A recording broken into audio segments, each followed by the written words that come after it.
All right, so now we can start officially. Hello, everyone. Good evening, those of you based in Japan in Asia time zone. My name is Sasha. I'm in charge of events and community at Wagon Tokyo Coding Bootcamps. Super excited to welcome you all to our tonight hands-on workshop with Sam from Abbeal, who's gonna deliver you a really cool, very interactive workshop about Go, a super trendy programming language that so many people heard about, but not so many people had a chance to try it on and see. So yeah, today we have beginner-friendly workshop from what I understood. So you are welcome to join and continue watching if you already have some programming foundations, if you know how to code. There's going to be some instructions shared by Sam, I think next slide. And also I posted a little bit of instructions in the chat, how to, thank you so much, Sam, how to install Go. And also if you don't have a text editor, there's like, you can also take this time to install VS Code. Just a couple of words about generally these events and why we are doing this. Probably some of you know we are a coding bootcamp in Tokyo. What we do, we teach people how to code during our web development bootcamps, and also how to use, analyze, manipulate data during our data science bootcamps. We do it in two formats, full-time and also part-time. And we also love our huge, very friendly community, which consists of people working in tech or people who want to get into tech. And for these people, we are running events like this, inviting speakers from tech companies, experts who are very eager to share their tech knowledge in order to educate and nurture our community.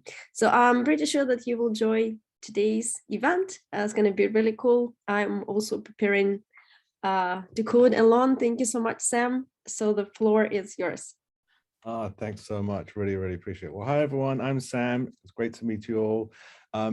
Just saying, this is absolutely beginner friendly. Only thing that's not beginner friendly is the terminology. I'm not going to cover that today, but as long as you know a little bit about coding and a little bit about logic and what types are, like a string or a Boolean, you'll be totally fine and you can code along. One of the great things about Go is that it's so easy to pick up and learn, and that anyone can do it very quickly, and you have another toolkit in your tool belt for your career. You can put it on the resume, basic code knowledge after this class, absolutely. So who am I? Well, one thing I wanted to point out, that so this gopher right here is the official mascot of Go. It's the Go Gopher. And I also wanted to pick up, when I colored this slide to be sort of similar blue, if you look at my head, and then you look at that, I think I was born to be a Go developer because my head is clearly the same. It's uncanny, absolutely uncanny. So I was so happy when I had this realization. So yeah, I've been a professional developer since 2002. So a really long time. So I suppose that's 20 years. It seems unreal, but yes. And I've been doing web stuff the whole time. I've only done web stuff. So, initially it was all full stack, was in PHP back in the day, and everything. Things have changed such a lot over that time, but and that's how long I'm doing it. For Go, I've been doing it roughly 7 years. It took a little time to ramp up as we switched project over, but as soon as I switched over, I loved it, and that's what I've been doing since then. And for me and my work experience and what I can advise you on, I only really worked at small companies, startups, little companies like that, and that's where all my industry knowledge is. So if you have any industry questions at the end, happy to answer those as well. And you may not be able to tell from my accent because it's a bit strange, but I am originally from the UK. I did live in America for 10 years, and I'm married to an American, so my accent's gotten a bit weird over time. So, and everyone there like, where is this guy from? And that's the answer. That's where I'm from. All right. I also had the opportunity to be a co-author on a book about Go.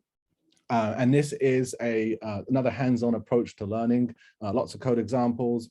It's for beginners in the language as well. This actually also covers, the basics of coding as well. It's for complete beginners. So yeah, check that out if you're looking to go beyond on this class.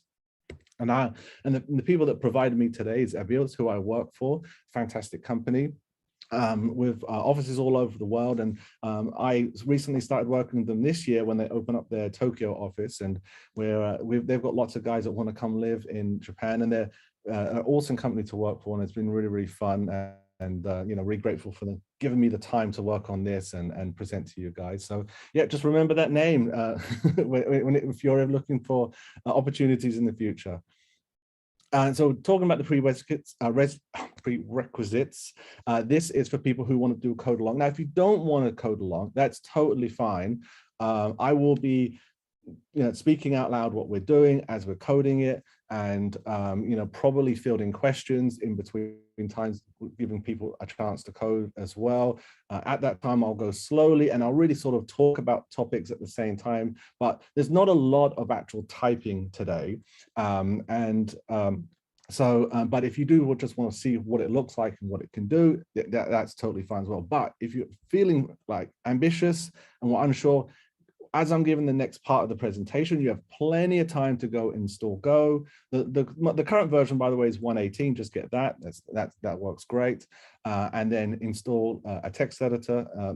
Visual Studio Code is a really, really good option with a Go extension, and you can code along, no problem. Because I will also take you along using VS Code to open the project and how to use it as well.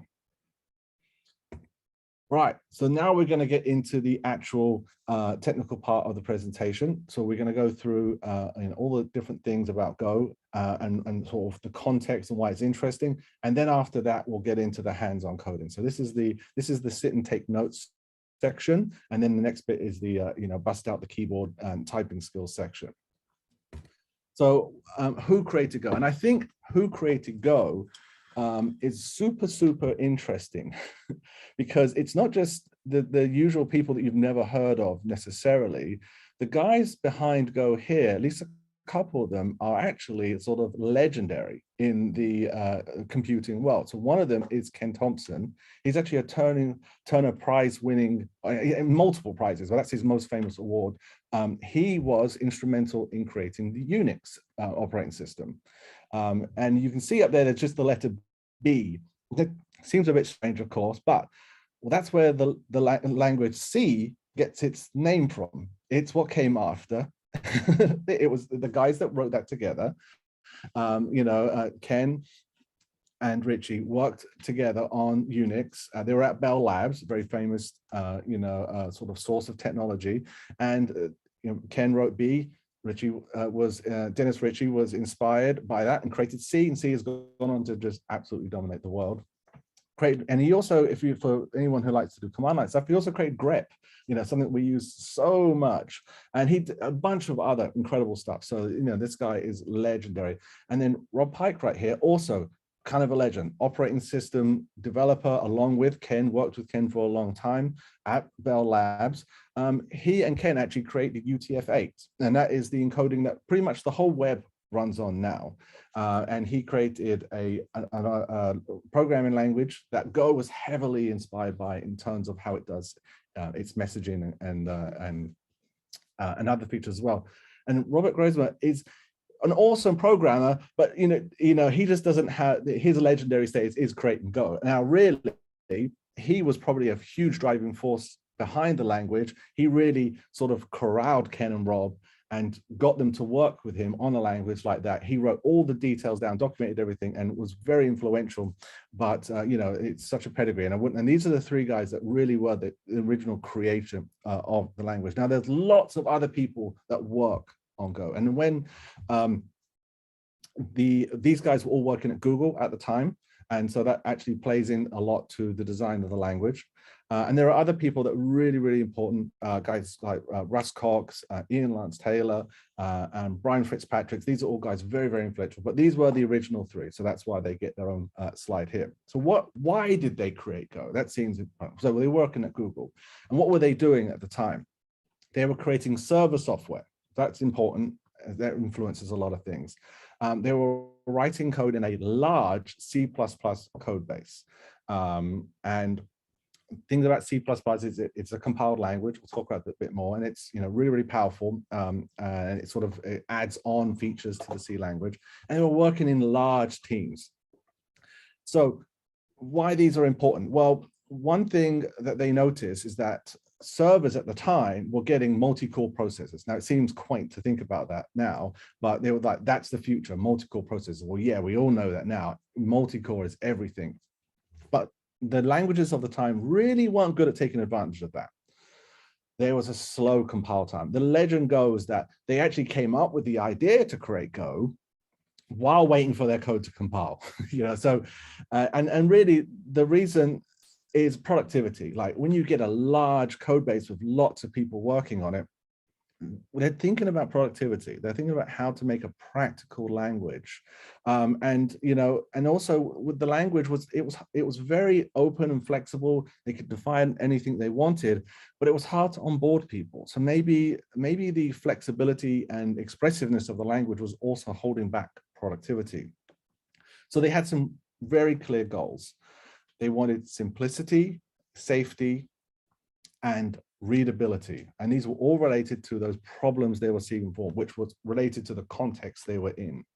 So that's one thing I definitely want to say with Go, is that it's a language with a real goal. And it's not about being cool, fun, interesting language to code with. It's about being a very practical, useful language for professional developers to get work done. And that really influences a lot of things about the language. And these goals were according to Robert Grasmer as well. So simplicity, make a language that's easy to learn, and they absolutely killed it. But if you're going to make something easy to learn, you're gonna not have everything, because you have to say, well, there's one way of doing something. Because if you have multiple ways of doing things, it's actually hard for people to learn and teach, and reading code from different people looks different. So this one way of doing everything is part of what Go is about, is they really pared it down to a simple language.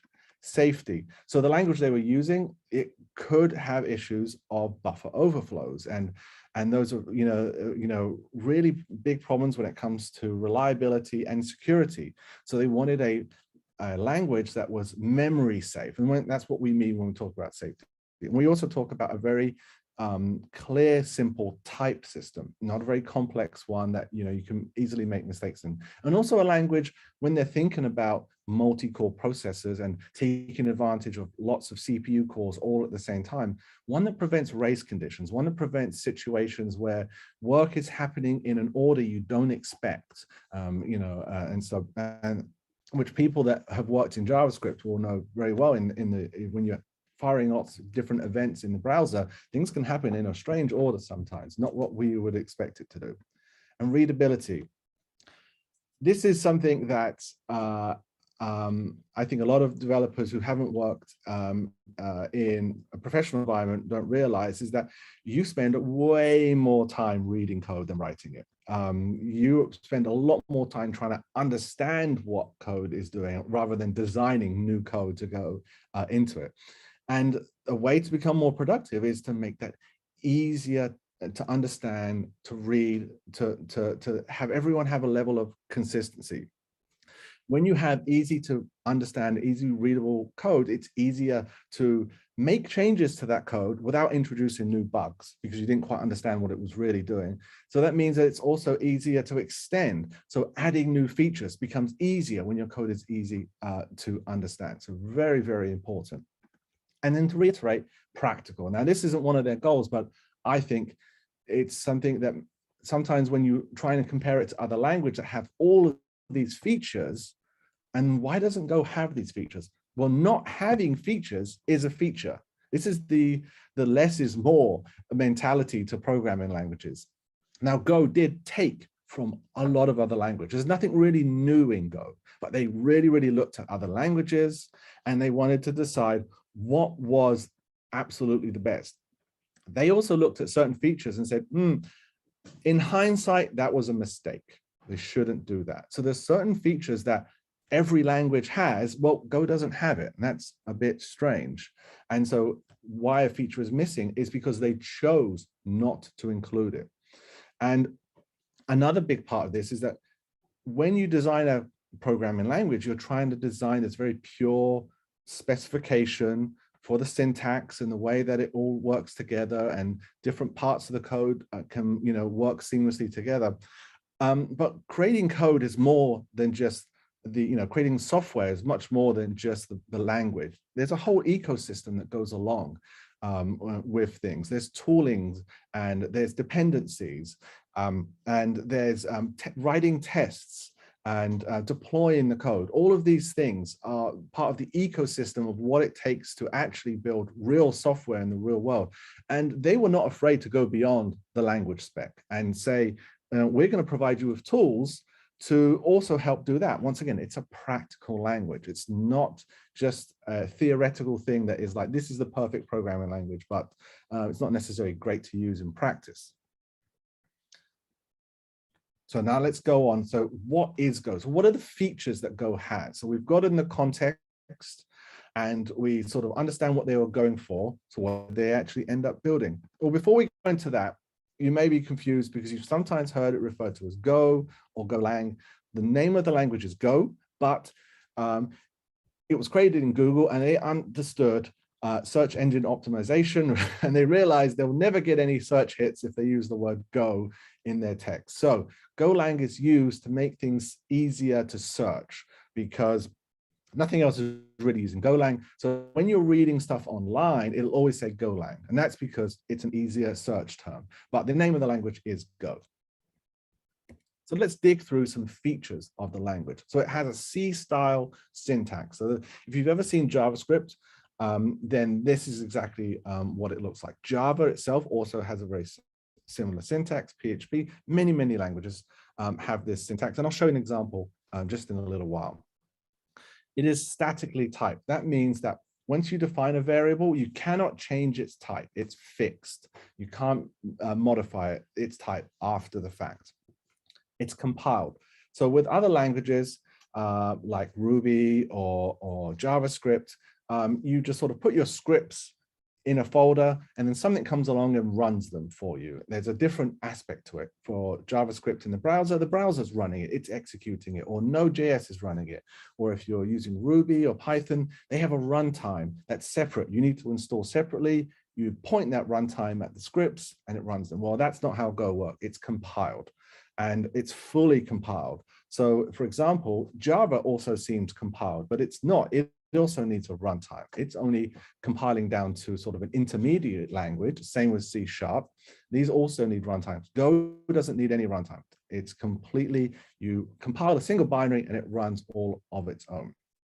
It's memory safe. So once I said, that means that, they make it very difficult, not impossible. They make it very difficult to cause things like buffer overflows or using memory how you shouldn't do. The only way to do it is literally a package called unsafe. So, they made it clear that you still have the power, but it's unsafe when you're doing it. So, beware as you go through. It has a garbage collection system. So that means that memory is managed for you. You don't have to say, give me a megabyte of memory and then I give you that memory level. It's all taken care of for you. So that once again is a productivity feature as well. And it has this, it's called a CPS style concurrency. We won't go too much on that today. We're going to keep things very simple and not get into concurrency. But the idea here is that we are going to be able to use all of our cores of our CPU from one single running application by passing messages. We'll pass a message to other parts of the code and they'll run them. And this will synchronize our code and prevent race conditions, which we mentioned earlier. So it allows you to very much take advantage of all the power of your CPU, without you having to really understand how that works. You just use it. You don't even need to know how many cores you have. There's no need. Go will take care of that. You just say, run all these tasks and Go will run them for you. This is probably the thing that people coming from other language with experience of trying to do it in other language really praise Go for getting right. It makes concurrency and parallel work very straightforward and enticing. And, often it's something that new developers into language overuse. So it's probably the overuse feature for new developers because they want to try it and it works so great, but it's often not necessary. But when it is necessary, it's there and it's fantastic. it's modular. So Go does not have a traditional hierarchy system. It doesn't have classes, and you can't inherit from a class to class. So there's no real inheritancy. That was something that the creators said, I don't think that really works in real code. And now this is quite a controversial statement because it seemed like that was just a default feature. And you would need real mavericks, real legends in the language to be able to pull that off in modern day, but they have. But it doesn't mean you can't have code isolation and you can't have nice compact pieces of code that works closely together with some public and private aspects to it. So it's modular in that same way. So you get all of the benefits of object-oriented code, but without that feature that we feel that maybe is causing people to design things that they regret later on, essentially. It has a feature of generics. This is a relatively new feature to the language, and that is allow you to have reusable code across the same types, different types. So before generics, if I wanted to do some kind of sorting of a collection of variables, say they were numbers or they're strings, I would need two different functions, even though they do the same thing. I can just compare them and say which is higher and which is lower. But generics allows me to reuse the same code with different types. So this is very much sort of getting beyond that static type system. So it's one way around that. And the other thing that Go doesn't have is exceptions. So if you're used to a language with that, it doesn't have exceptions as well. So this is just another example of them saying, I think this feature causes more problems. We need to really handle our errors better. And you'll see that in the code that there's a lot of error handling, but that is by design. So that's the language features. But and that's what you will experience when you are writing the code. But when you're running the code, that uses a runtime. That uses essentially an environment. And so Go has its own, it's compiled into the binary. And one thing it has that it's really, really optimized well for is low latency. The garbage collection in many languages is a bit that makes a program sort of stutter or hesitate. And Go has very much optimized for low latency. And when I say low latency, it's the difference between getting a quick response or getting a lot. So it's if you turned on a big water pipe, it might take a little while for the water pressure to build up until you get all that water coming out. And then it will come out and you're getting a lot. But a small pipe, you turn that on and you get it, the water comes out really quickly, the pressure builds up. So that's low latency, that's small pipe. And Go's sort of crowning glory here is that it's essentially getting close to real time where there is no pause. 500 microseconds is half a millisecond, and there's 1,000 milliseconds in a second. So, it's incredible how quick these are. It compiles really, really fast. So the problem with the other languages, of course, is that they can be compiled and run really great, but it takes a long time to actually develop because you're waiting for the compilation. Even on large projects, it takes a few seconds to compile Go. And then execution is fast. People build all kinds of really high performance systems in Go, and you often don't have to worry, about your performance. It just runs great. And cross-platform. So I can develop code that will run on Windows, run on Macintosh, run on Linux, run on ARM processors, run on all kinds of different things, and it does that. Now, it's not the same binary. I have to cross-compile for each target platform. So that's like when you go to download a piece of software, it says, do you want the one for Windows or do you want the one for Mac? That's the equivalent that you can do in Go. So that's really, really awesome. And then ecosystem. What is it like to work within the ecosystem? So go beyond the runtime.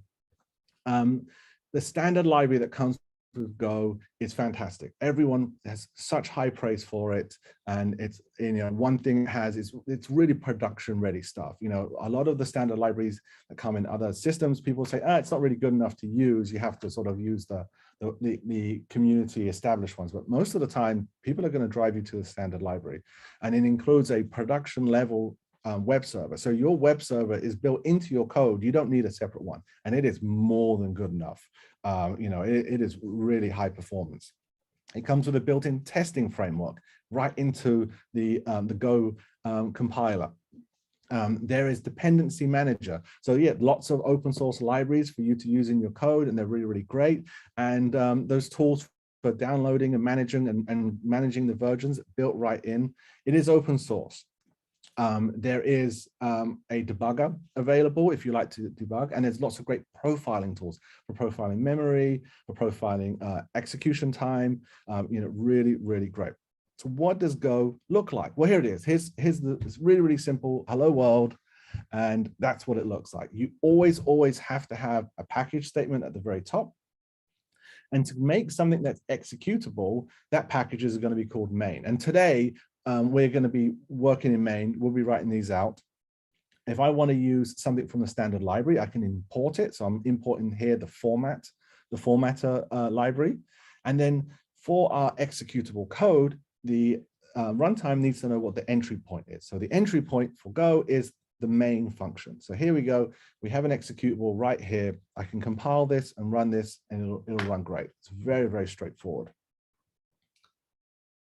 So let's look at some stats. How popular is Go? It's a little bit out of context. So maybe this will give you an idea of if it's big enough or popular enough to use, and what it's being used for as well. So my source for this is this blog post. So it's published February 2021, and also the data within it is a little bit older as well. So these numbers are all older, but I think they're totally fine. And you can just sort of extrapolate from there what's going on with Go. So roughly, over 1 million full-time developers using Go as their primary language.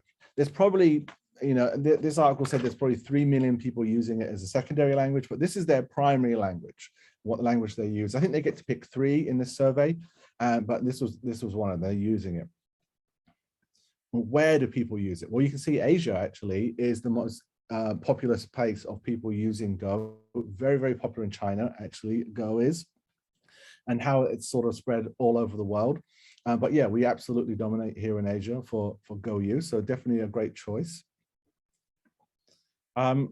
And here's the breakdown by country, and you can see the top 2 here are China and Japan for professional developers using Go, according to this survey. All surveys are flawed, of course. This just gives you an indication, and then there's the breakdown of different countries and what how much they contribute to the overall numbers. So what are they building in Go? Well, mostly web services, and that's where it really excels, is for building web, APIs and sites. And then you can see there's things like utilities. And so that'll come actually into the next one, which is IT infrastructure, really, really popular with DevOps. And that's sort of what covers these things. It's the DevOps are using those utilities. Because Go compiles down into a single library, it's easy to share and execute. And then you can see we've got things like databases. Really that's big. People are actually building databases with Go. And then we got some machine learning, but I think it's more business intelligence people. They're doing the stats, they're doing the numbers on their stuff.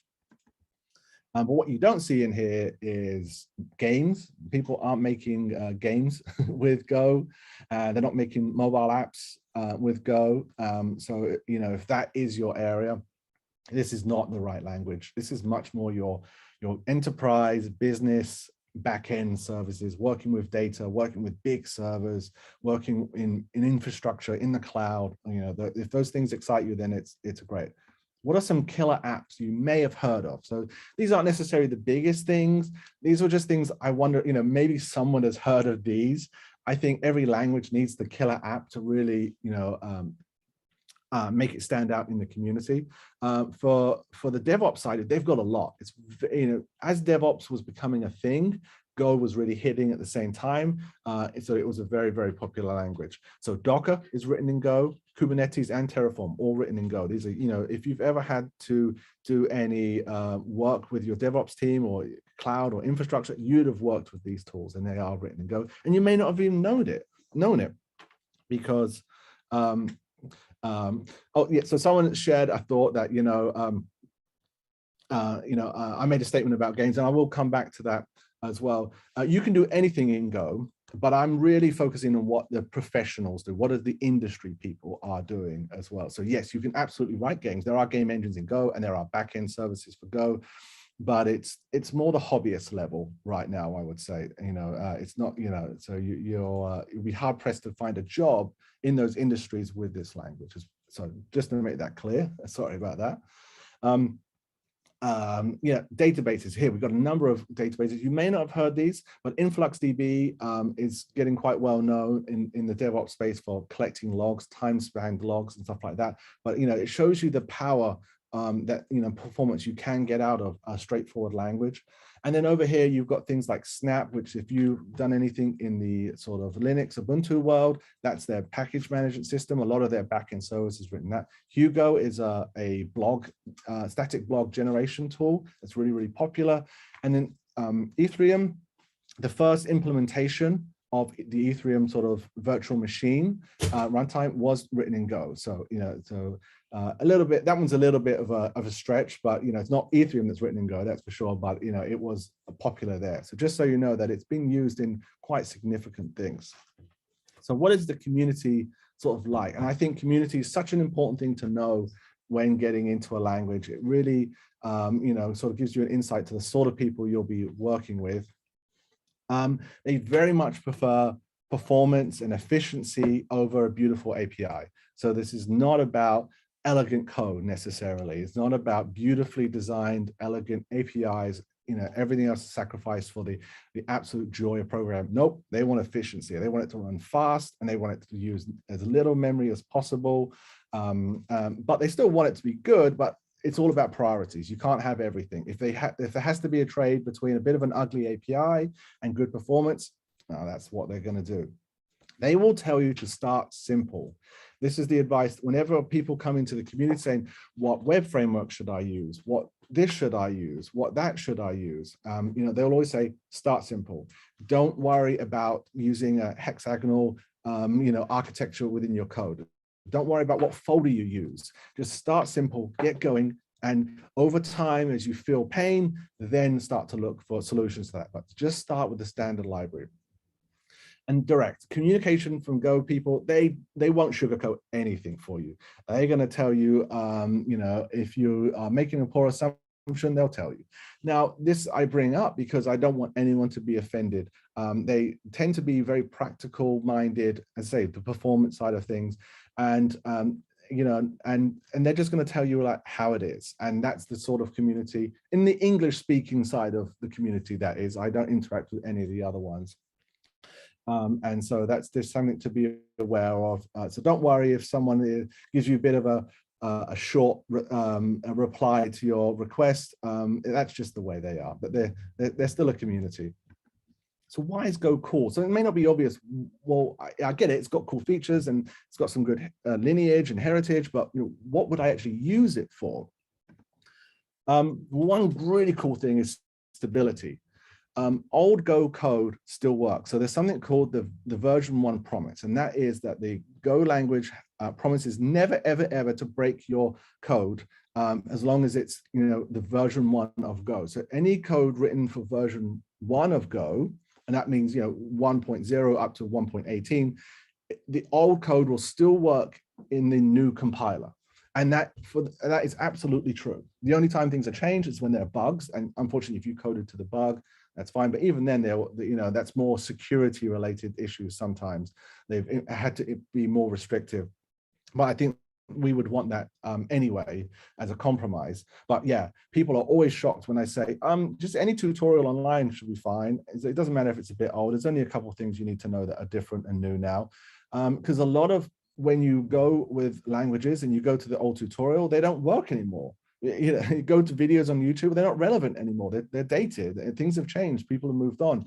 If you've done any React development, I think the React tutorial industry is probably just as busy making content as the actual language developers as well, because it's constantly changing. We have to keep up. We have to put out new content to help those poor people out.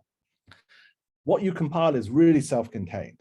It absolutely doesn't need any dependencies, and that's why you can have something like Docker or Kubernetes. It's just something you install. Well, really, you don't even install it. You just copy it onto your computer and it will run. So no dependency needed. It's very, very simple. When you create a tool, you can share it with your friends. Just say, are you on Windows? Okay, here's your binary for Windows, and your tool will work. that low latency. One of the things it really allows for is a microservice architecture, which is very, very popular in the back end. Low latency means that you can have tens and tens, even hundreds of services all communicating with each other to fulfill one request. This allows for really great architecture and management, clean code. It's enabling that is fantastic. And it's actually the reason I moved to Go, because I wanted to do microservices, and PHP was really holding me back at the time. Things have really changed now, but yeah, that's how I discovered Go. Even though it's a strictly typed language, and you can't change those things, and it's compiled, in use, it doesn't really feel like that. It actually feels more like using, like PHP or JavaScript, where it's more loosely typed. You don't have to be so verbose on everything you write. So it's sort of almost getting that best of both worlds, that real blend of being productive, but also have all the performance benefits you get from that. And so what Go is really, really, really great at is building apps. That is its absolute sweet spot. You can build the best web backend apps with Go. They're going to be super high performant, easy to maintain, and easy to introduce other people onto the team. That is its absolute best thing. It can do all kinds of other things too, but that's its hotspot. There's other languages coming in, like Rust, for example, that really are starting to take away some of the more system level tools. But in terms of building apps, it can't touch it. And then that concurrency, we touched on it before, the concurrency, being able to use all the resources, all the CPU power on your system in a really straightforward way, it's killer, absolute killer feature. Well, then what's the catch? What's not so good about Go? And to clarify, you can do all of these things in terms of the computer games, in Go, but not necessarily at a professional level. It's more of a hobbyist level. So it's possible, but I don't think there are businesses really investing in these industries in Go. So full stack development, yes, it's possible in Go, but it's just not that popular. People do build them, but they tend to be really straightforward, not very dynamic web pages. So Go tends to be the API that a React web front or Angular web front is calling into. But actually building the front end in Go, it's not really, there's not some really very popular good solutions for that. Doing embedded or Internet of Things, it is possible. There is a compiler called TinyGo that allows you to run on these very small, tiny devices. But because Go was designed to be run on servers with multiple cores, that really holds it back in that situation. So it's possible, but you have to really want to. Yeah, as I said before, people aren't building front end, their computer game clients, desktop apps, mobile apps. It's possible. There's libraries out there, but it's it's not very. You're going to struggle uphill, and there are better options to do. You can do AI and machine learning in Go, but Python is going to just walk all over it, mostly because of the community behind it. All the libraries and the knowledge and the tutorials are all there. Go is looking promising though, and it's showing promise. I think people are starting to look at that and say, maybe this is a better option for us, especially as those projects get bigger and bigger, which they're of course going to do.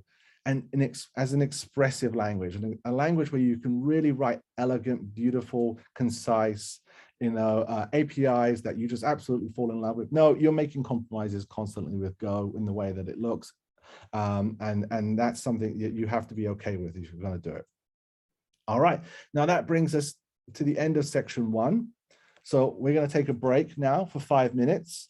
So go ahead and refresh your drink. And we'll be back at 7:45 or 19:45, and then we'll get going again. If you have any questions, feel free to answer away.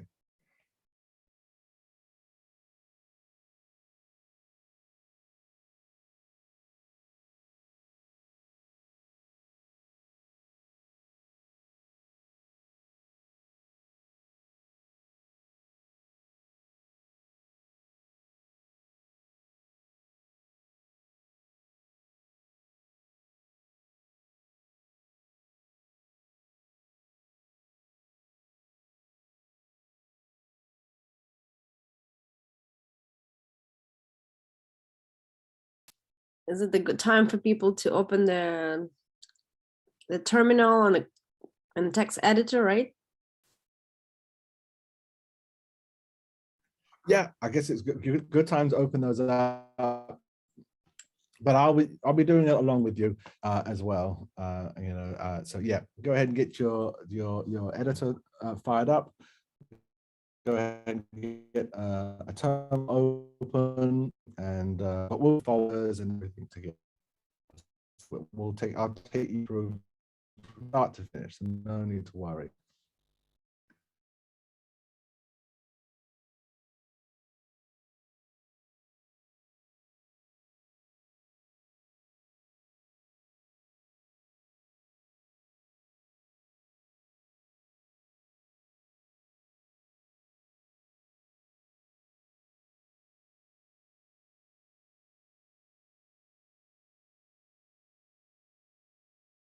So I had a question. All right. So one of them is, could Go be a good thing for things like WebAssembly? So Go does cross-compile into WebAssembly, absolutely.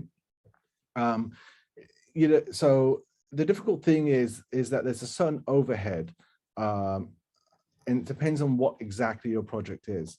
Some good examples is if you wanted to have exactly the same validation logic and exactly the same, say, password generation logic or encryption logic, that would be a really good example of where I want consistency both on the front end and back end. But it's sort of hard to justify, using Go for most of the things you want to do in a browser. So I think WebAssembly has a lot of fantastic promise, but I don't think anyone has really found its niche yet. So yes, Go already supports WebAssembly. It works great. It compiles down to quite large size though. So because there's a whole runtime that goes along with it. And so you need to have a big enough use case to make it worth its while. And so there's a question here. So what are we building? So we're going to be building two things. One is a command line tool that goes ahead and makes a web request to get some data. And the other is an API, a web-based API that generates some JSON data that we're going to create. We're going to do all those things. And so the question here is, I wonder why AI and artificial intelligence and machine learning on Go is not as popular, assuming Google made TensorFlow for Golang too. Why any language catches for anything is always a mystery. I would say that the scientific community and the ones that were very much pushing AI and machine learning, what we would consider data scientists, tend to be a lot of actual scientists, and they come from quite a different background when it comes to coding. They tend to come from a statistics background, and then learn coding. And so they tend to learn those languages that they learn in university. And Go is not popular for those in those courses. They're learning other languages, usually like things like R or other, dynamically typed, easy to use languages. And then what happens is that this whole ecosystem builds behind them.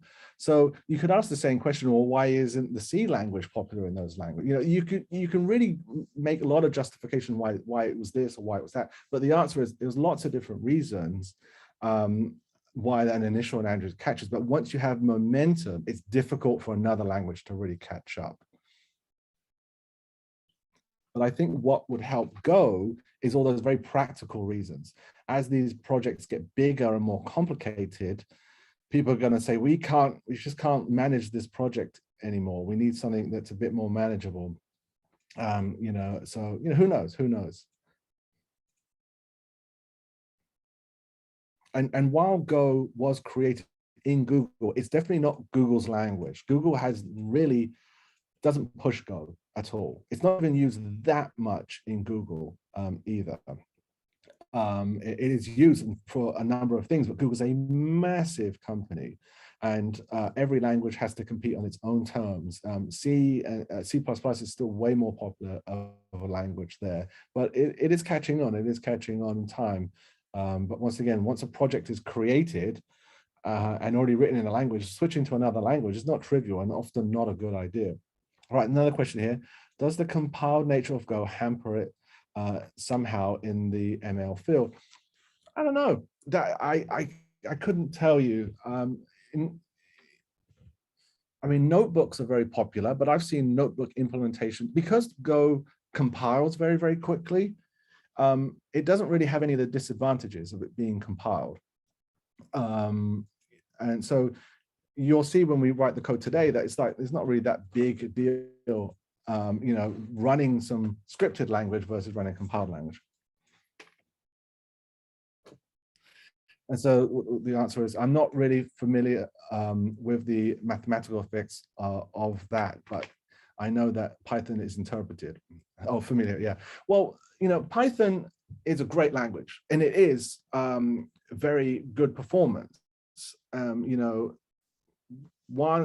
for example, there are certain tasks, text processing tasks that Python does that can even beat compiled languages in. I think it's even beaten Go in some comparisons a few years ago.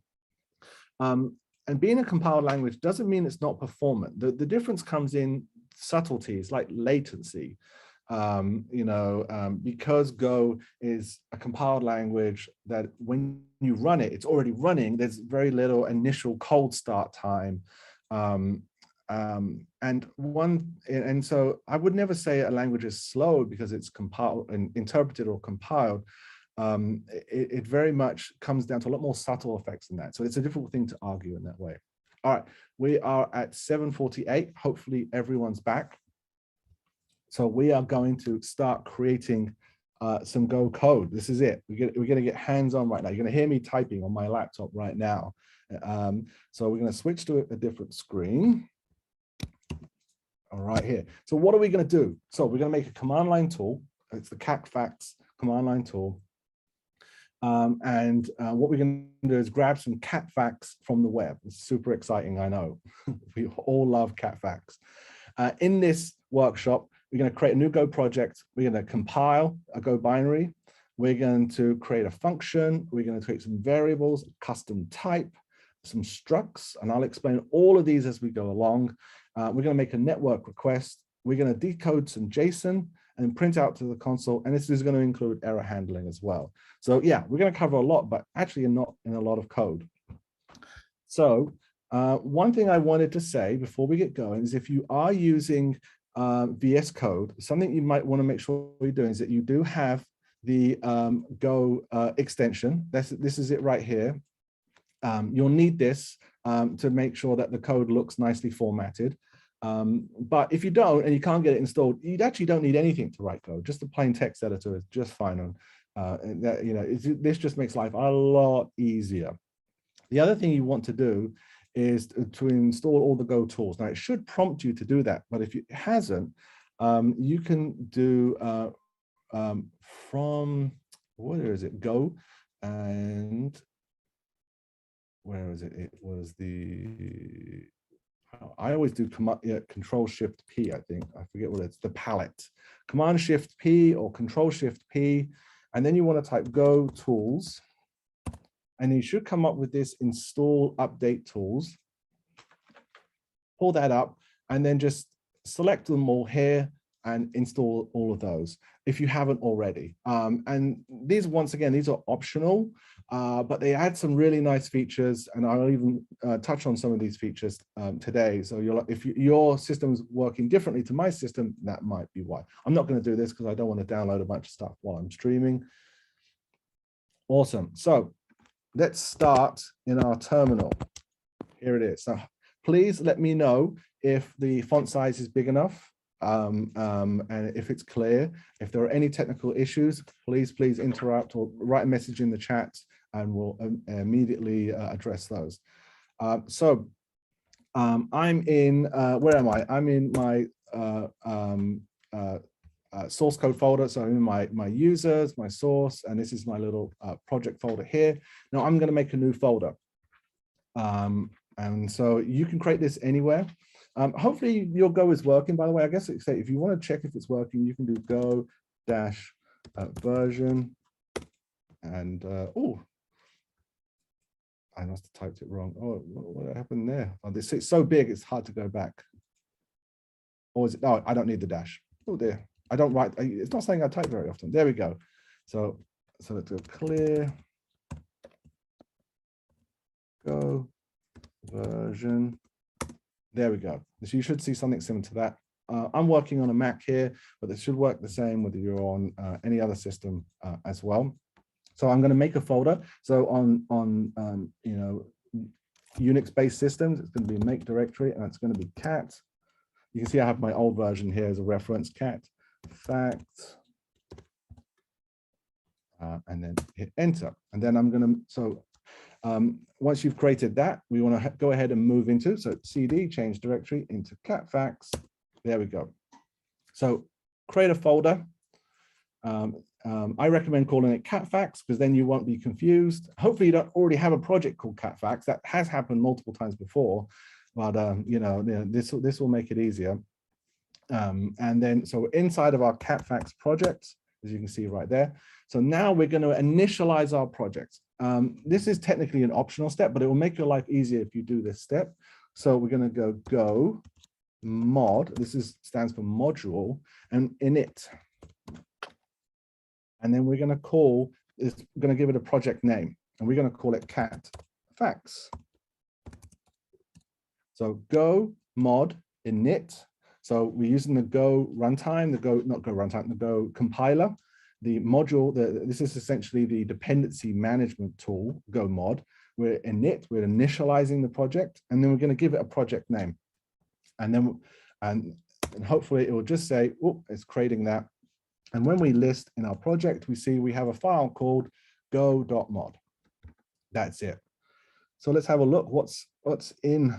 It's clear. Oh, I won't do that. I'll just cat. See it right there. Go.mod. There we go. So that way you can still see the old thing. So we need to create a folder. We need to go into that folder. We need to do go mod init cat facts, and then you should have this file in here. You can see it's a module, and it's essentially a module in Go. It's sort of like a project, and then it's called cat facts, and this is the minimum version of Go it's using. It's just letting you know certain features that it supports. Right. Hopefully that is where everyone's gotten to. So now we're going to switch back over to our editor.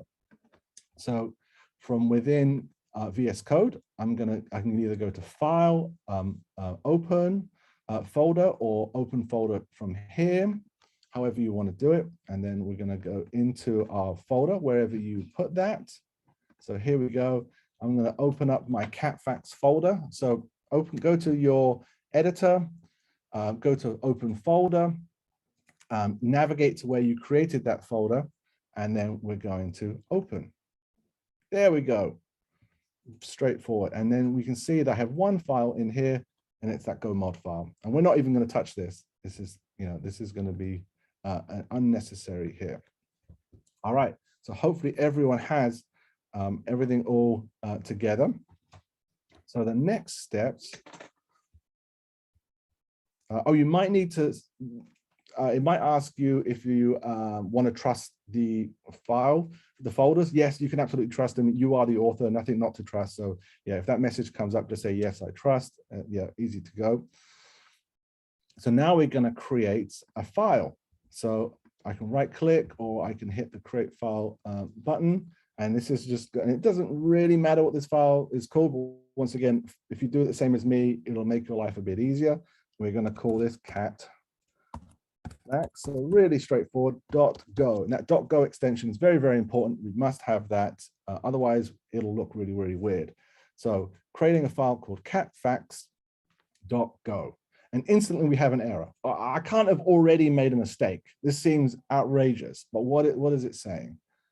All right, if we highlight, is it going to highlight it? Well, I know what the error is. There it is. And really it's saying your code, this is not a valid Go code. Well, the reason is, to be valid Go code, it must have a package name. So where is it? So we're going to write package, and we're going to call it cat underscore. Ooh. Oh, no, we're not. I was like, that's not right. Main, because we're creating a binary. We're creating an executable now. So our package is main. Very straightforward. There we go. Package main. So apologies. All right. And then what we're going to write is then func. We're going to create a function. Remember, I talked about we need an entry point. So this is going to be our entry point into our code. And this is going to be main. So func means function. The name of the function is main. And then we're going to use parentheses here. This will be where we put our input arguments, but we don't have any. So it's just 2 parentheses like that. And then we're going to use a curly brace like this to open, and then another one to close it. So we have a curly brace at the end of line 3 and another one on line 5 with a nice little bit of space in the middle here. So this actually, I mean, really, actually this right here is valid Go code. And this is now an actual executable, but it doesn't do anything. It would literally just start, run nothing, and terminate, which doesn't seem like very exciting. So let's do something. Let's print a hello world. So we're going to use a package from the standard library. Now, your code might do this for you, but I'm going to do it by hand. I'm going to import that package. So import out here above my thing, and it's going to be a string. So I need double quotes, and I'm going to write FMT for formatter. I think it's format or formatter. I'm not sure. It's the FMT library. Now you can see out once again, I've made a mistake. What is going on? What is my error? And down here, it's saying the FMT package is imported but not used. Now this is a feature of Go. I can't compile this code, and this is to stop clutter building up in your project. It's saying if you don't use it, you can't have it. Once again, this is about making maintainable projects for large code bases with large teams. So these sorts of things are actually a feature of the language. So let's use that package FMT dot. So this is the package name. I'm accessing the package name here. And then it has lots of things inside of it. You can see there's a whole lot of things in there. So what we're going to use is print and then ln for line. So print line. And then we're going to use our parentheses in here. And then I'm going to type hello world. And you can type whatever you want. Oh, hello. And then we want to close that string, close our parentheses. That's it. There is no semicolon at the end. It is actually part of the language. This is valid Go code, but they're optional and usually removed by different tools. I think if I save now, it actually get removed. Save, yeah, it gets removed for me. Now, the other thing that the editor will do is also automatically import packages for you. So if I cut this here, you can see, oh, it says you haven't imported this. Do you want to fix it? But if I save, you can see it automatically adds it for me. So that makes your life a little bit easier. But I did it manually first to show you that it's part of the process. You need to be aware of it. You can't necessarily always rely on your tools because sometimes they mess up. So that's it. We have it. We have our binary. We have our executable package main. We have an import format for FMT package. We have our entry point, the main function. And then I'm calling a function inside of the FMT package called print line, which will essentially print my inputs with a new line at the end. That's all it means. There's also just print, and then I could do a new line myself. Where is it? I've got to use that weird key combo. Oh no, that's it. No. There it goes. So these are that would be equivalent. So print line and this are the same thing. They're equivalent, but we'll use the built-in tool for that. So save. Now my other editor that I normally use always saves for me, so I'm always forgetting to save. So you'll probably see me do that another time. But now we're going to build this. We're going to build it. So let's pay attention what we have. We have a Go mod file, we have a catfax file, and nothing else. So let's go ahead back to our terminal. And list that out. I'm going to clear the screen and I'm going to say go build. And then I'm going to hit enter. And then you can see that I now have something else in my folder. If I list here, I have a catfacts file with no extension on it. This is my binary. It's been compiled. Now, if you're on Windows, that will say catfacts.exe, but it's essentially equivalent. And to run this on my system, I need to point just to the current directory and then the binary name, and then hit enter, and it'll say, hello world. So hopefully you've all gotten to that point. You have created a catfacts.go file with a main package, a main function, and you've printed something out. This is very, very helpful for debugging your code later to know how to print things. And then in our terminal, we just type go build, and then we run the binary. That's it. We've built our first Go code. All done. You're all professionals at this point now. So hopefully no one has any issues, but and so what we'll do is we're going to move on to the next step. We're actually going to build our app. So what we're going to do is use this service. I think I have the window open here. So here we go.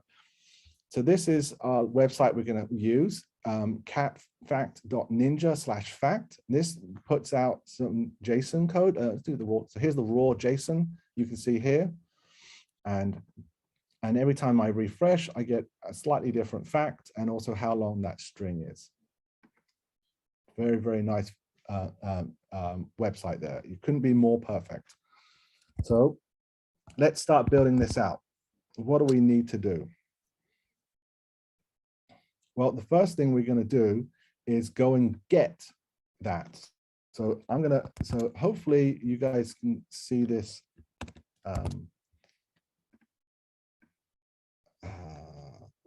Right here. All right, there you go. There's the address. So you'll need that address in, in just a moment. So we're going to use the HTTP package. So HTTP dot, and we're going to get this. We're going to make a get request. So get. All right, and then we do the open parentheses, and then I'm going to get my URL here.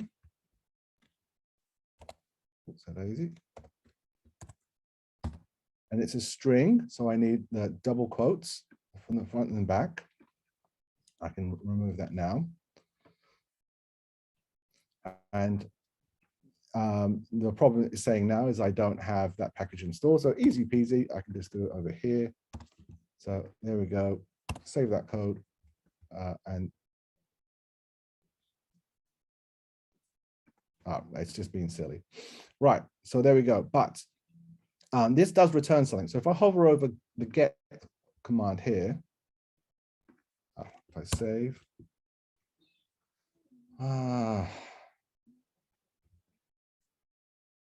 what is the problem here? Oh, I know what the problem is. That's not the name of the package. It's net/HTTP. Trying to write these piecemeal is difficult. Right, so here we go. Oops, a daisy. Right, there we go. So it's net/HTTP. Oh, someone said to me as well, thanks very much, Peter. And here we go. If we hover over this, we now have our code. And you can see here, it takes a URL as a string as the input. And here is our return. We get a response, which is a pointer to an HTTP response, and an error. All right.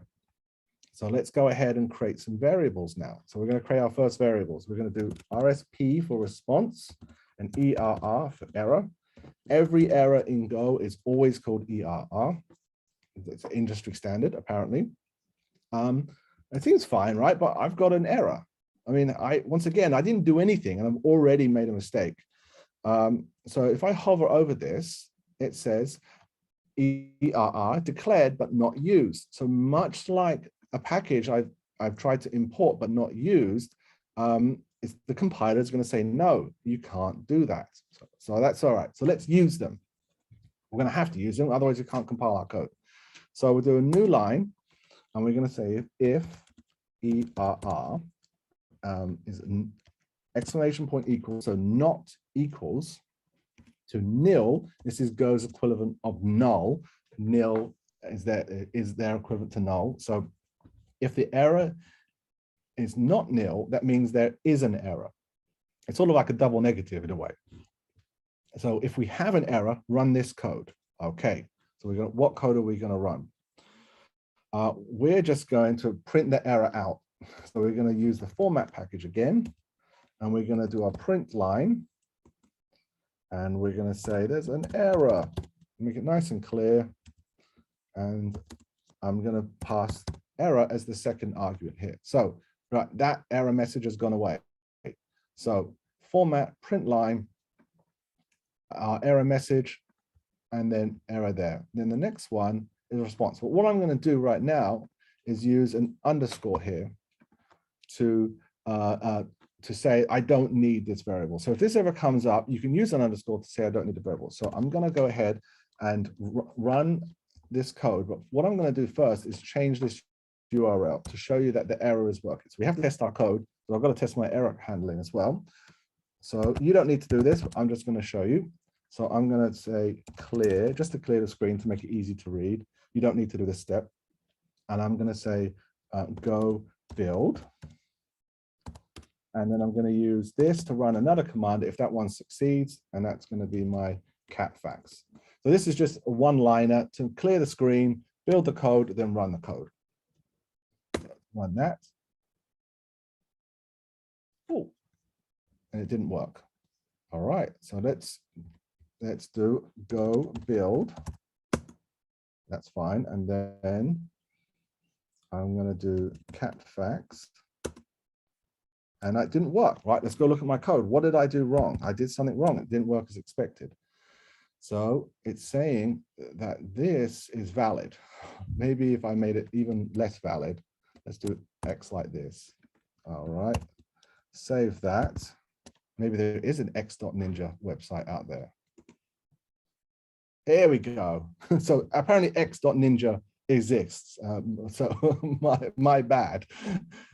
So here we go. We've got error, and here's the error message get, and the URL. It's no such host. So it doesn't exist. That's what we expected to happen. So you don't need to do this part. I'm just showing you that's how the error handling works. So we're back to normal again. All right.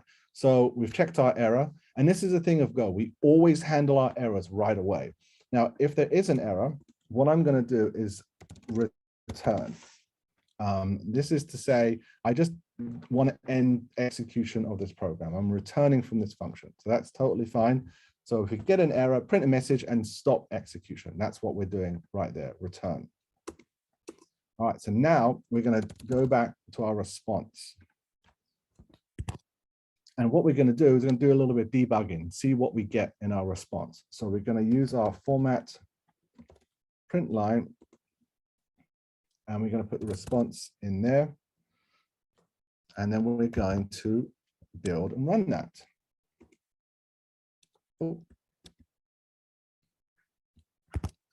I didn't save. See, I always forget to save. So get your response, put it into the print line, and then we're going to build and run.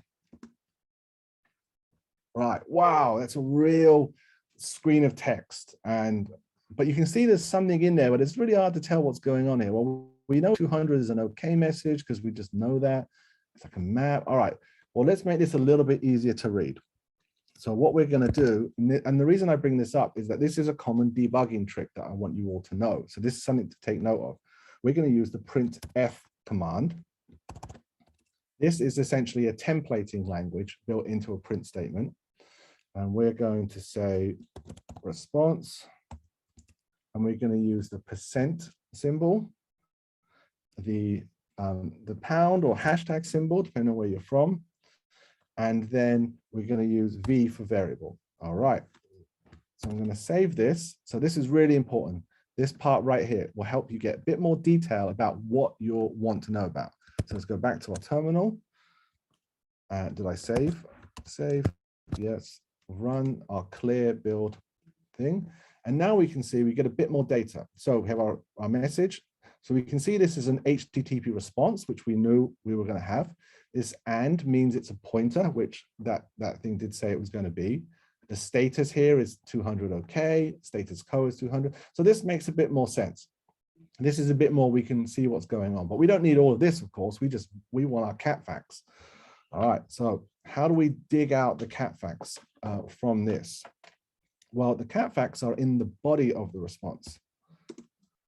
So if we add .body and save that, let's see what we get next.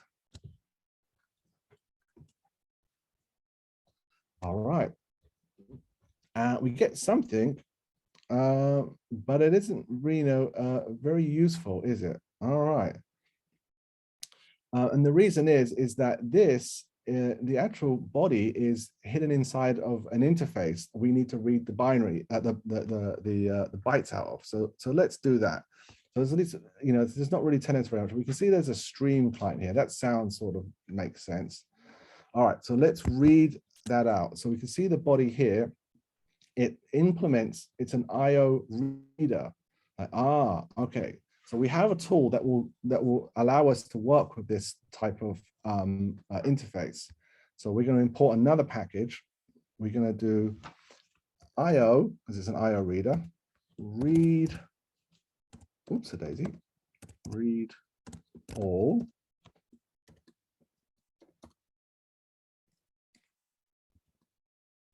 And then save that, should import my package. And oh, I get an error. I can't put it in there because it has an error response. So let's go down here. So we have our body error, ERR, save, all right. And we're gonna check to see if the error is not equal to nil. And then we're just gonna copy this one. And here, and then we're going to update our message, and this is going to be error get, this is going to be error read,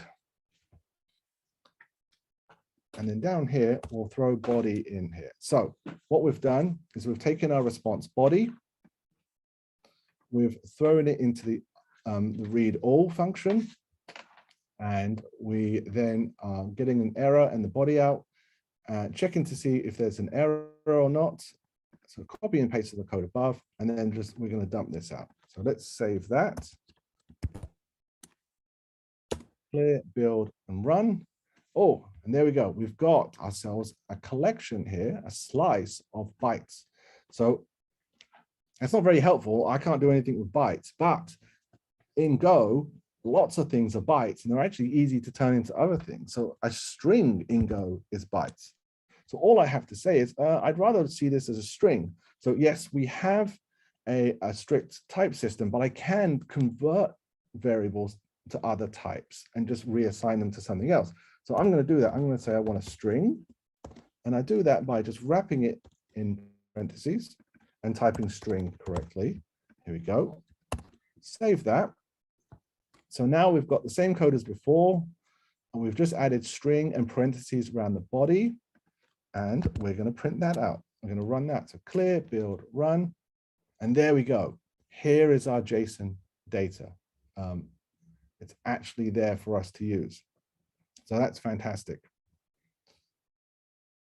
Now, what we're going to do is we need to decode that value. So Go has a JSON. Fantastic. I didn't read the caption. that is a great cat fact. This is the fun part about using this one as a tutorial. All right, so we need to now decode our JSON data. But first, I want to define the type for it to be decoded into. Go is a strictly typed language. I can't just have random data, so I need to define that. So we're going to define our own custom type. So above here, it can be anywhere in the file, but I'm just doing it above function. I'm going to do a new type. So it's a type. Cool. And this is going to be a cat fact. Easy enough. And this is going to be a struct. So what a struct is a collection of other types of values. So it's just a collection of other types of values, but specified. So I'm going to say fact, and this is going to be a string, and then length. I'm going to type that correctly, and this is going to be an int or an integer, a number essentially. So here we go. So that's our custom. So we've created our first custom type. It's all done. Fantastic. So that was needed for this next step. So what we're going to do is have a fact here. We're going to say we want a variable, and it's going to be a fact, and it's going to be a cat fact. So here we've defined a new variable. And now I'm going to pass this into, well, you know what we'll do? Let's go ahead. And we're running a little low on time. So now we're going to decode this. So I'm going to use the JSON package. And I'm going to use unmarshal. And there's a few different functions. They all do something different. Unmarshal is what we want to do when we want the data itself. We're going to give it body. And we're going, because this is the data we want to unmarshal. And then we're going to pass in fact. But we have to pass it in as a pointer. So the way we do that is we use the and. So this means that it can make changes to the variables that we pass in, and we see those changes. Otherwise, we can't see those changes. And then I'm going to throw fact down here. So we did a number of steps there. We created a new custom type, cat fact, which is struct, has two properties on it, fact, which is a string, length, which is an int. And these, I'm making sure that these match the values that come out. So fact right there and length right there, they need to match. Otherwise, we need to do some extra steps. And then I'm declaring an instance of that variable or value of that type. Sorry, so I've got a cat fact value now. And then I'm using JSON unmarshal, giving it the body, passing the fact, and that's going to take all the JSON and put it into there. So let's save that and see what we get. All right, and there we go. We have a cat fact with the fact right there and the length. So we now have those values, but I want this to look a little bit nicer. I don't want to print out this debug code. So the final step is we are just going to print out the actual fact. So we're going to say fact dot fact, and there it is. And we're going to change this to a line. So print line fact dot fact. It's a bit of a stutter there, but let's go back, clear build, and there it is. I can now run my cat fact multiple times and get a different fact every time. Fantastic. Now we need to do a little bit of cleanup. There's one step we need to do. You don't need to do it, but I want you to be aware of it. And that is that when we make a request, we're holding on to a connection to that website.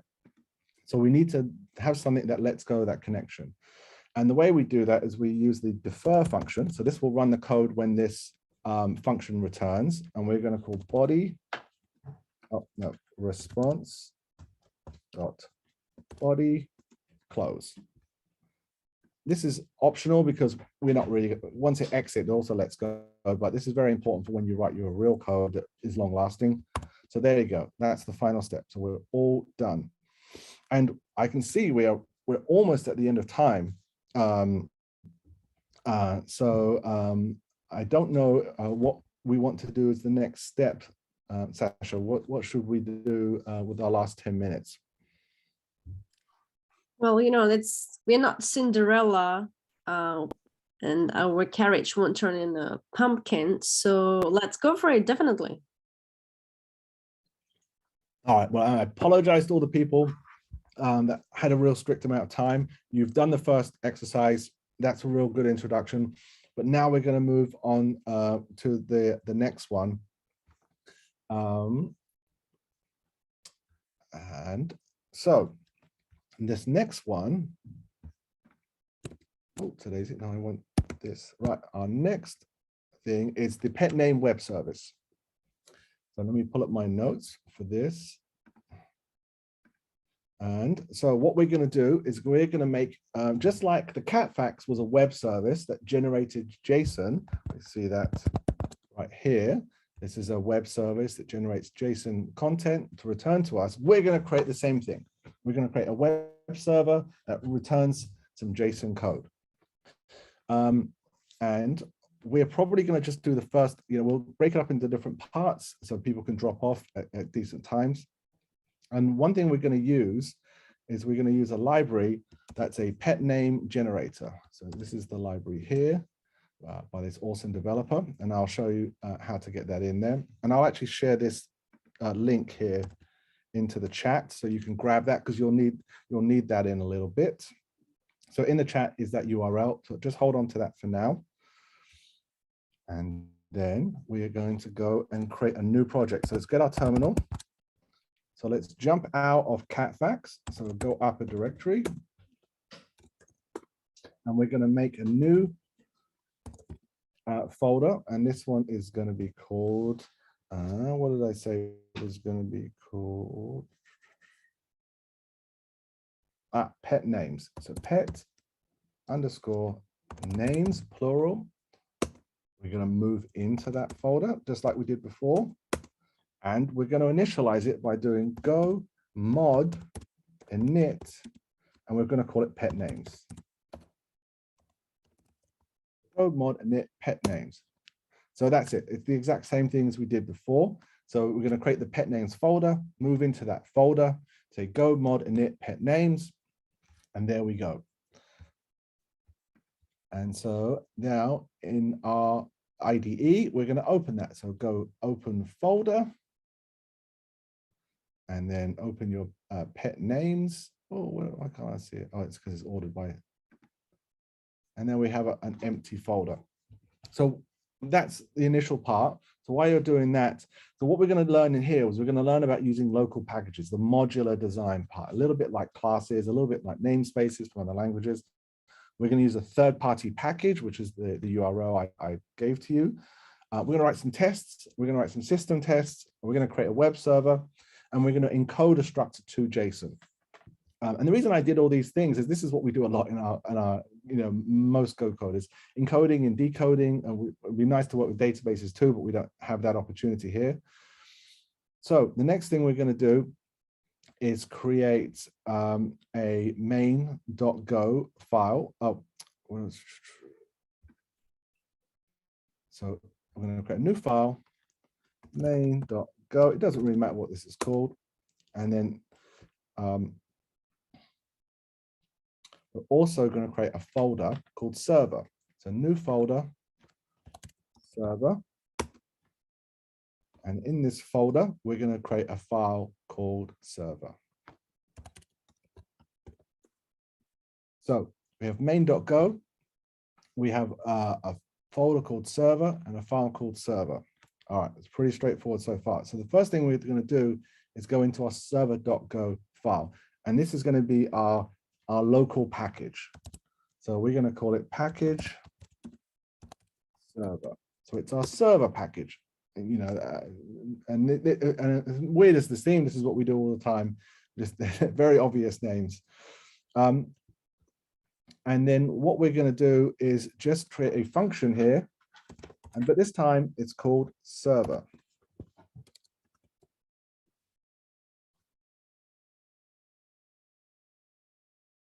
Oh yes, someone reminded me that I said that you only needed 113 as a minimum, but I used something from a later version. Thanks for reminding me. I'll fix that. Right, so here's our server function. It doesn't take any arguments. And here. Now, instead of printing, we're going to use a slightly different package this time. We're going to use the log package. So instead of just printing raw strings, we're going to say log.println.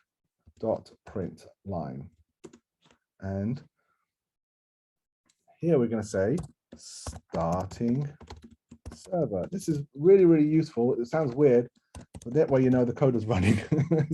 Sometimes you doubt yourself. It's all right. That's all we need to write in this one right now. So we have our package server.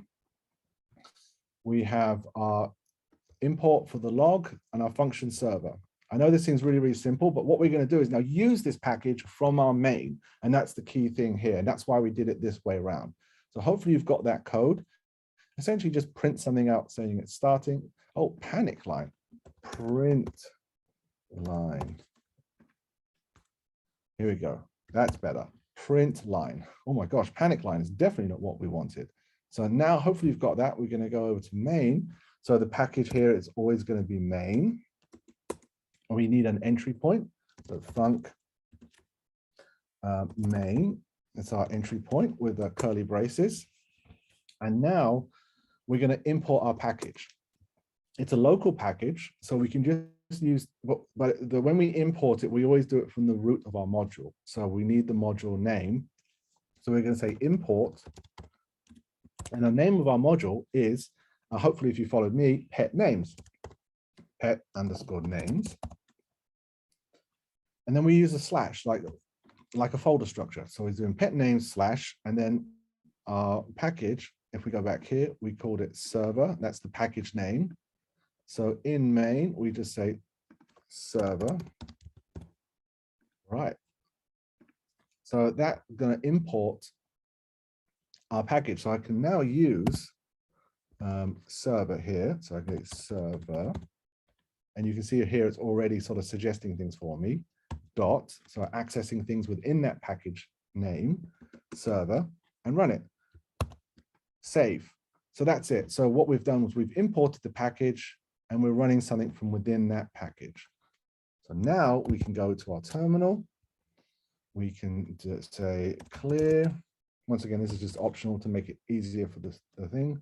We're going to say go build, and I want it to run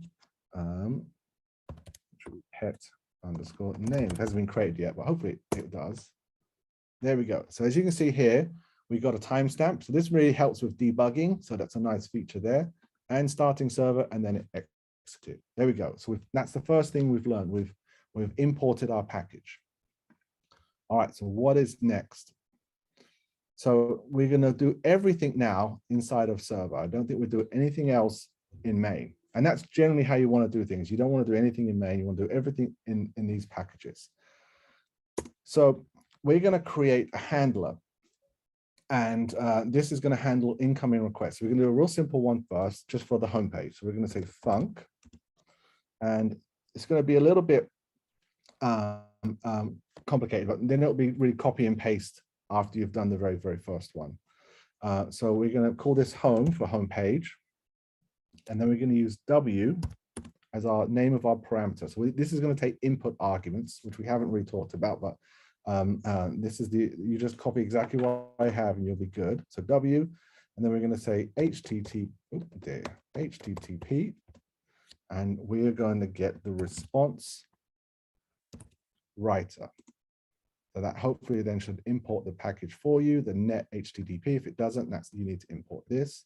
So that's one. And then we use a comma, and then we need another argument.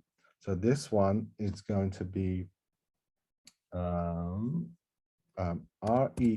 for request. And this is a pointer, so we need a star here. And we need HTTP again. And this one is just request. There we go. And this then doesn't return anything. And that's sort of the template right there. So it's important that you get this bit exactly right. I'll throw this code into the chat to make it a little bit easier as well, because that's a bit much to type. And if someone's system's not working quite right, I would hate for you to get stuck on that. Apart from that, this is going to be really, really easy. And then we're going to use the format package again. And this time we're going to use it to write out to another writer. So we're going to use the F function, F print. And this takes the W as the input. And then we're just going to say, welcome. If I save that, it should import everything. Oh, what was my error? Oh, it's unused. That's fine. Right. Right. So the question that came in is why are we using a pointer for requests, but not for the response writer, for request, but not response writer. So this is how they are going to be passing down a lot of data, awful lot of data that comes in through here. So this is one way to save on memory overhead. Now, whether you should or shouldn't do that should be based on performance analysis, but often it comes down to having efficient code. So they've made a choice to say, this is what we need to prevent us from copying all the data within there. But there's no real reason apart from based on analysis and design work and benchmarking. But it's not a particular, usually it's going to come down to efficiency a lot of the time. Right, so next step, and I'm really oversimplifying there, so I apologize. But yes, that's essentially it. So we're going to leave our log statement in there. And now we're going to write http.handle func right there. And we want to do it for the root of the site / and we're going to say home. Now, if you made a mistake here, this is where you'll get an error. So let me remove the start here, and you can see I got an error because this is expecting an exact type of input, an HTTP pattern. It's got to be this exact format. See, handler that takes this and takes this. So that's why you'll know you've got it wrong. So yeah, if you're seeing a red squiggly there, you've got this part wrong. So that's awesome. So we've set up a handler. So now we just need to go ahead and listen for incoming requests. So we're going to say, we're going to use the HTTP listen and serve right here, listen and serve. And we're going to do it on port 8080. I hope I don't have anything running. I think I do have Docker running. Let's stop. I just realized that.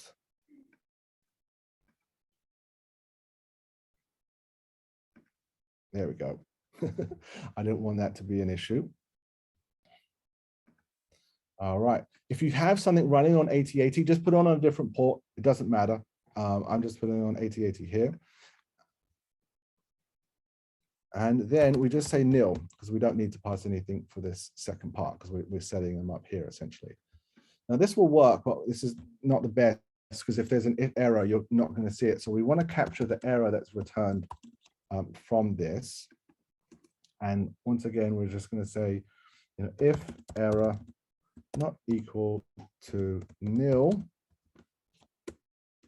then we're going to log print line, and we're going to say error, and then we're going to pass in, and then we're going to say at the listen and serve, and then we're going to pass our error here. Right, this is everything. So what have we done? We've created a handler down here called home. It has to follow this exact format because it's got to be compatible with this handle func. In it, we're using the fprint command to write something into this incoming response writer. You see, it's a very specific interface that has some different things we can write. This is the one we're specifically using right here, this write. We're then passing in a string that will be written to our W value that comes in.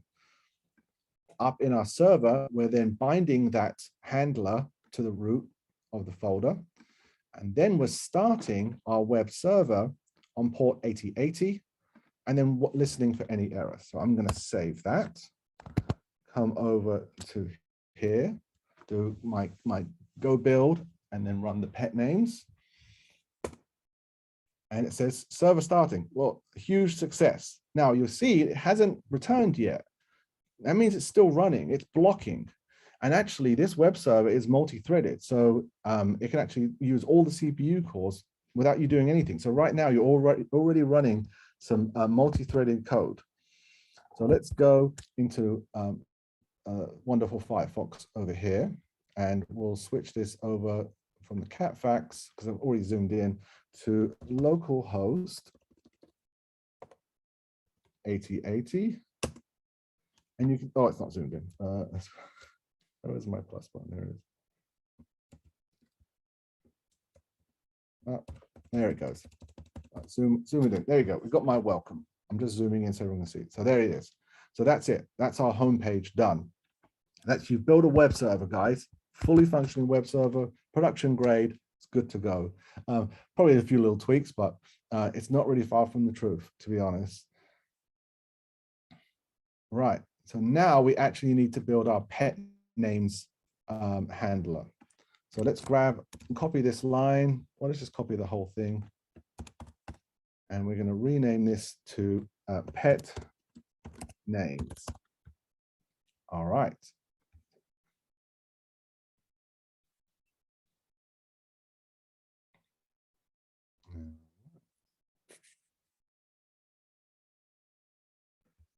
And then here, we want to do two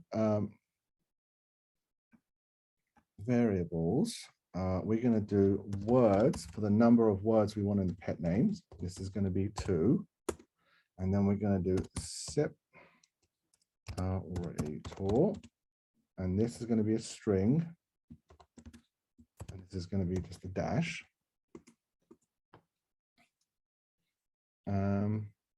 And then we need to get our package. So let's go do that. So what we're going to do is go over to the terminal and we need to pull in our package. So I need to kill my web server. To do that, we're going to do Control C to terminate the running web server. There we go. It's done. And now I need to pull in that dependency. So I'm going to go get it. Literally, I'm going to go get. And then I need to type in this string here. So you can see github.com/ oh, it's missing the end part. Oh, that's right. My code is being swift. I'm just going to, there we go. And this needs to be Golang pet name. There we go. It's sort of wrapped over. I hope that, but go get github.com/Dustin Kirkland, Golang pet name. If there's any errors, we'll soon see. So let's try and run this. And there we go. It has added it. It says right in what version it's added. Essentially, this is the Git signature. And if we go over here into our Go mod, we can see that it's added that as a dependency right here. And it's also saying it's not being used, but that's okay. We haven't used it yet. So let's go ahead and use it. So let's repeat that one more time. So go get, and then go get this long string. Hopefully you can copy and paste it. And then it should, if everything's successful, it'll just say it added it. And then you should see in your Go mod that this require has been added. So this is the dependency management right here. So right now we've learned how to use external open source code. Oh, if I did that, oh, that's a lot easier. So my formatting on my notes was all weird for some reason. All right, so now we go back to our pet names. So we want to use that. And unfortunately, it's done a bit weird. Yeah, so someone was saying, are Go mod and Go sum similar to compose.json and compose.json lock? Yeah, absolutely same. And also for Node, you know, it's like npm, similar concept. They learned from all those package managers. Package manager came quite late in the Go life cycle because they really wanted to get it right. All right, so we're going to use that one. So it's called the pet names. Oh no, what is that package called? So can I?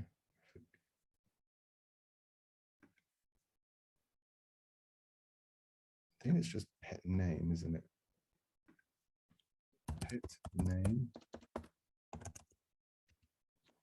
Yes, generate. There we go. So you can see here, it adds it a bit weird. Normally, the package name matches the last folder of the URL. It just doesn't in this case. So they've added that name to help you out with that. And we want pet name dot generate. Easy peasy. And then the next thing we're going to do is pass in words and separator. Awesome. That's going to generate our pet name. So let's then copy our line from above here in home and just paste it in here to print that out. Save. Right. It's not being used. No worries. So and then we've got our pet names function. Let's add it to our web server. So let's copy and paste this line. And we're going to do, this one is going to be called, what did I call it? Names. And we're going to copy this function here and call it names.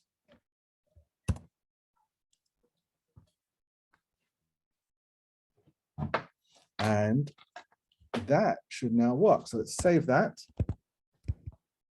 Go in here, do clear, build, and run it.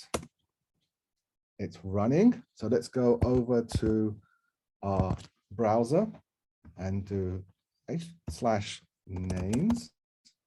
And there we go. We have got our pet names.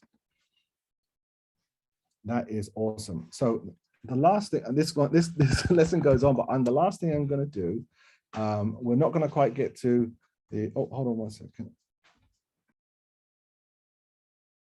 Sure. All right, so here we go. We're going to grab some variables for these here. We're going to grab them from the request. So req URL query, because it's the query part of the URL,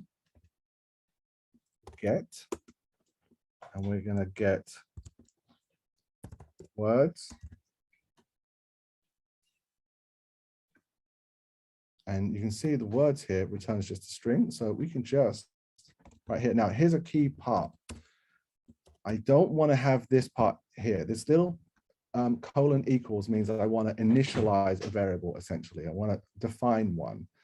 But when I just want to assign something, then I'm just doing equals right here. And I'm getting an error. Oh, yes, because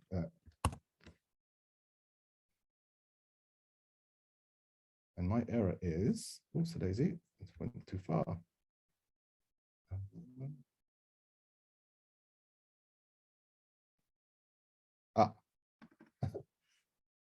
That's right. So the reason this is not working is that words is a number. And what was returned from here is actually a string, and I can't change that. So let's first do words string. And what we'll do is we need to then convert this to a number. So we can use the string str convert package, and we're going to do a to I, ASCII to integer. And then we'll do, I guess we can just pass this right in here. Let's simplify things. Yes. And then we'll grab words int, words int, and then error. All right. So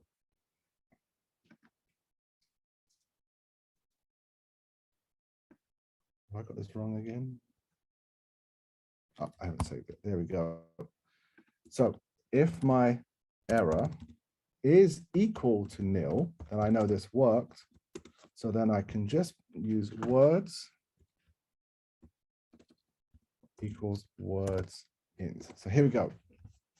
So what I've done here is I've grabbed the words from a query, the number of words that is, and converted it to an integer, but that could go wrong, right? So I'm just going to say if there was no error, great, then convert that and use that here.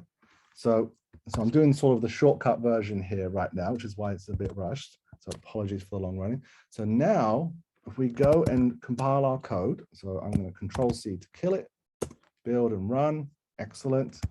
Go to the browser.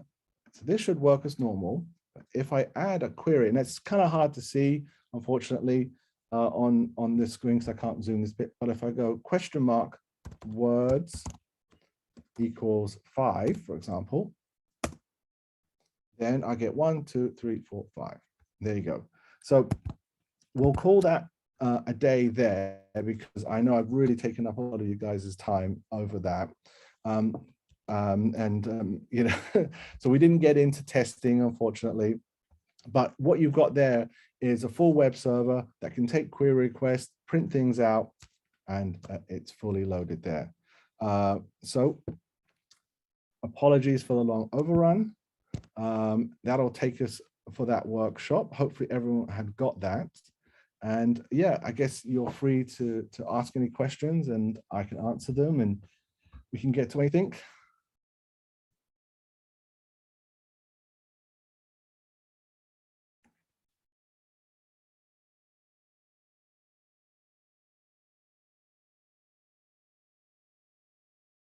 Oh yeah, you guys are welcome. Yeah, feel free to ask any questions. I'm here for you. Hopefully you found that straightforward and we're able to code something up. Thank you, Sam. I think that you promised to share the link to your book at the end of the workshop. I did. You did? Oh, okay. I do not have that link handy, so let me pull it up. All right.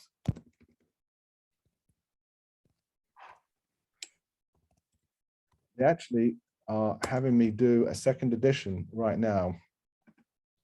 So that is what I'm working on in my free time. So here's a link to the publisher's website. But it's also available on Amazon as well. But that's the book. Yeah, hopefully, yeah, it's really great. I love the book, I'm really proud of it. We worked really hard. I did all the introduction chapters. So the first like 5 or 6 chapters, the introduction and the first few chapters are all me, and then it goes into the other guys with different specialities. So I go into the type system and how it all fits together in a lot of great detail and really cover all the different edges. So hopefully you guys will enjoy that. And then, yeah, in about a year, there'll be a second edition. So no need to wait. So there's a question here. What stuff should we learn next in Go? Maybe if you want to apply as backend dev. So I would definitely say start looking at connecting with databases. Really, really important aspect of working with Go. What else would you've really got a lot right there. So you've got the command line tools, you've got web servers. Testing, we didn't get into testing very much today. Obviously you want to be able to do that. What year is the book published? Oh, that's a good question. It was 2019, so 3 years ago. The only thing that book doesn't really cover, I think modules came out in that time, but we went over it today, so you're already familiar with that. And then generics, which is literally released a couple months ago, so it doesn't cover generics. But those are but it has all of the foundational stuff is all exactly the same and still very relevant.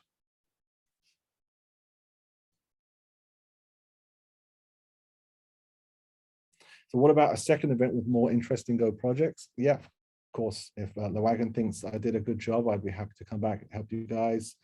Got thumbs up there. We can do a two, because I have all the content right here. What did we miss out on? Yeah, testing. I didn't get into automated testing. There's also web server testing. We didn't do JSON encoding. And I also want to do some concurrency. I didn't fit it in today because I didn't think we'd have time, but you know, it would be great to do some concurrency work with you guys as well. Yeah. Definitely. We already have 2 people in the chat asking for that, so we should.